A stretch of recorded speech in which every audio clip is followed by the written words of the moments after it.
Fernando Martínez, Managing Director and Head of Americas at Hong Kong-based digital asset platform OSL. Hello there, Fernando. Thanks for joining us. So I would love to hear your theory on what's behind this past weekend's crypto market decline and now this surge in Bitcoin.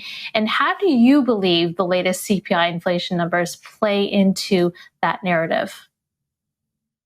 Hi, Christine. Thanks for having me. That's a great question. I think we got to take a step back and see the last 5 weeks, right? So over the last 5 weeks, we've had a very low volume environment. We've been trading right around $140 billion a day, whereas in 2021, our average per day was over $200, right? So in thinner volume environment, any sort of events will have a greater impact, okay? As we saw, and as you mentioned, the Fed said that they're going to raise the rates. We also saw today the CPI got published exactly as the economists predicted, right? So as we saw that it was going to be 7%, it was already priced in. Since it was published, we've seen the sentiment turn and be a little bit more positive there, all right? Mm-hmm. Well, we have a skew chart showing the demand for Bitcoin puts appears to have waned in the lead up to this morning's U.S. inflation report. Why do you think that is? Right. So as we were mentioning, the demand has gone down because it's a little bit more of a positive outturn right now with the inflation rate being exactly as demanded, right? Now with puts means that people will be a little bit more bearish on the long term.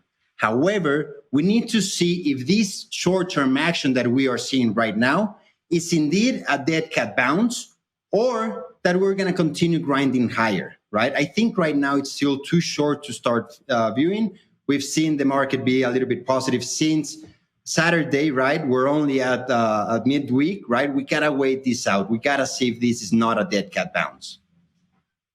All right. I want your thoughts on institutional flows. You know, large investors were pretty quiet at the end of 2021. Any signs of that changing in this rally? Absolutely, right? So coming from institutional flows, right? Let's take a look at only the ETFs. Right now, we have less than 20 ETFs across the Americas, right? We have the Canadian, the US future-based ones. We have Brazil being very, very active.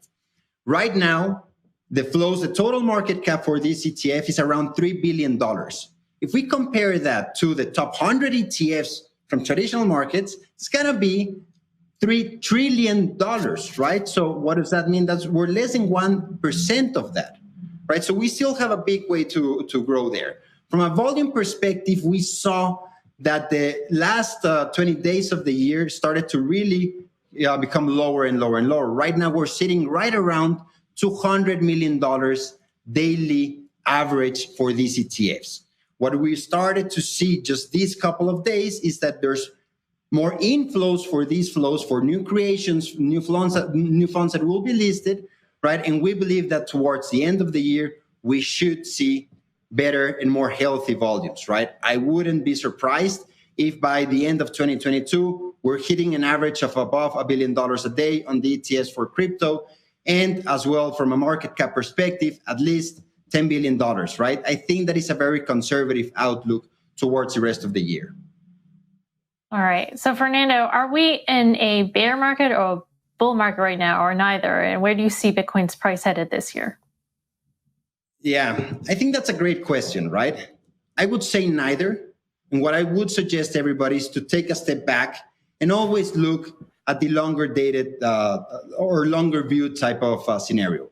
First of all, if you invested in Bitcoin 1 year ago, it would have only been at 38,000. Right now we're hovering at 43,000, right?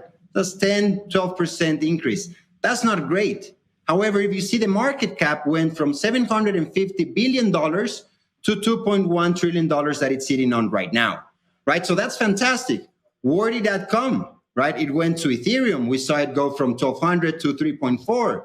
It went to Solana, right? It's up more than 5,000%. It went to BNB. It's more than 1,200%, right? So I think what the investors should be looking at for is obviously regulations, number one, but secondly is the diversification. Where is the growth coming from? If you only focus on Bitcoin, you will be losing up on a lot of the higher moves, right? Or the greater upside for your investment?